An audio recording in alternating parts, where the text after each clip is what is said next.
FBI pursued an investigation into a New York Times reporter who reported on and wrote a story about the girlfriend of FBI Director Kash Patel. A person briefed on the matter telling the New York Times that, quote, agents interviewed the girlfriend, queried databases for information on the reporter, Elizabeth Williamson, and recommended moving forward to determine whether Ms. Williamson broke federal stalking laws.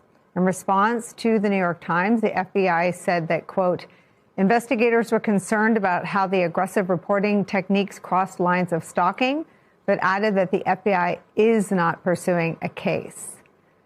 Williamson wrote an article that published on February 28th about all the FBI resources that were being poured into protecting Kash Patel's girlfriend. His girlfriend's a country music singer named Alexis Wilkins. The New York Times reported at the time this, quote, FBI tactical agents have ferried her to a resort in Britain before a dinner at Windsor Castle and to an appointment at a hair salon in Nashville.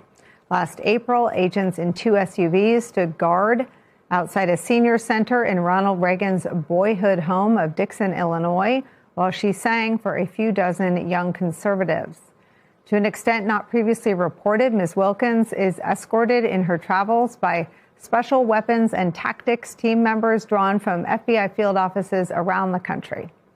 We want to bring in New York Times investigative reporter Mike Schmidt, whose byline is on that reporting we just read from. Mark Elias is still here as well. FBI Director Kash Patel's position is now being seen as at risk because a New York Times report exposed details about him and his girlfriend.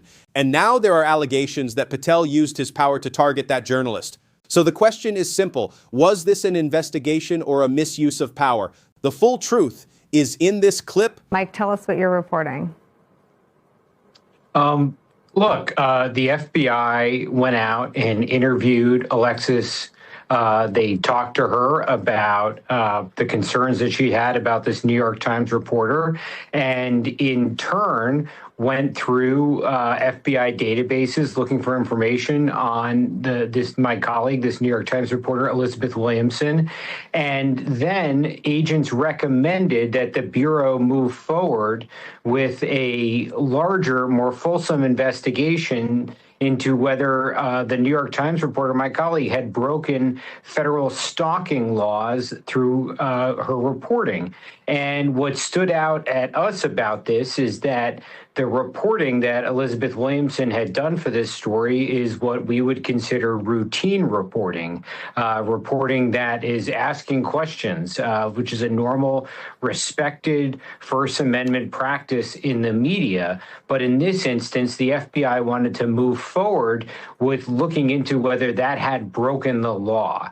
And the FBI ran into problems with this investigation when Justice Department officials learned about it and thought that it was in retaliation to the Times story and did not think that there was a legal basis to move forward with an investigation. The executive editor of the New York Times, Joe Kahn, said this in the story, quote, the FBI's attempt to criminalize routine reporting is a blatant violation of Elizabeth, the journalist's First Amendment rights, and another attempt by this administration to prevent journalists from scrutinizing its actions. That's according to Mr. Kahn, quote, it's alarming, it's unconstitutional, and it's wrong. You also go on to report all the other instances where, under Kash Patel's leadership, the FBI has aggressively pursued journalists. You write, quote, in January, the FBI searched the Virginia home of Hannah Natanson, a Washington Post reporter, in connection with an investigation into a government contractor's handling of classified material. It is exceptionally rare for the authorities to search reporters' homes as part of such an investigation when they are not the focus of the investigation. In April, after news organizations reported details about the downing of a U.S. fighter jet in Iran, Trump promised to go after an unnamed outlet over its coverage. Early last year, the White House punished the Associated Press over its refusal to comply with an executive order renaming the Gulf of Mexico. Just talk about the reporting in this piece and the statement. I think it's a rather rare statement from the executive editor about the climate for carrying out what your editor describes as normal journalistic duties.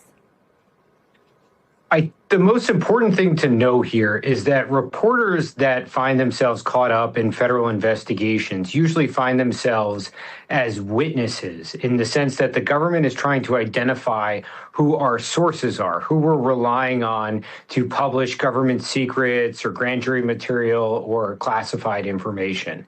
In those instances, the government can be very aggressive and they can subpoena reporters. And in the case of the Washington Post reporter, they went to what was seen as a very extreme level of executing a search warrant to go to through the reporter's home to get their electronics. Look, this is not just about one report. This is about the system itself and how that system may be getting misused. The allegations around Kash Patel are serious. On one side, New York Times reporter Elizabeth Williamson was doing what journalists are supposed to do, asking questions, gathering facts, and putting information in front of the public. That is not unusual. That is the core of journalism. But on the other side, the claim is that after this report came out, the FBI turned its attention toward the reporter herself. Think about that for a second. The same agency that is supposed to protect national security is now looking into a journalist simply because she reported on a powerful official and his girlfriend. So the real question here is, was this a legitimate investigation or was this a misuse of power? According to the reporting, FBI agents interviewed Patel's girlfriend, searched internal databases for information on the reporter, and even considered applying federal stalking laws. Now look at what that means. Stalking laws are meant for situations where there is intent to harm, intimidate, or threaten someone. So are we really supposed to believe that a journalist asking questions fits that definition? Or is something else happening here? Because what this starts to look like is not law enforcement. It starts to look like an attempt to silence scrutiny. And that's where this becomes bigger than just one person. If someone in a powerful position can influence an agency to go after a reporter, then it sets a dangerous precedent. Because today it's one journalist, tomorrow it could be anyone who asks the wrong question. Even the New York Times executive editor called this out as a violation of First Amendment rights, a direct challenge to press freedom. And let's be clear, this is not just about Kash Patel as an individual. This is about a pattern, a mindset where criticism is treated like a threat and questioning authority becomes a problem. So now the decision is yours. Does this look like a normal investigation to you? Or does it look like power being used to control the narrative? If you want more real breakdowns like this, make sure you like the video, drop your thoughts in the comments, and don't forget to subscribe. Because here we don't just report the news, we break down the truth behind it.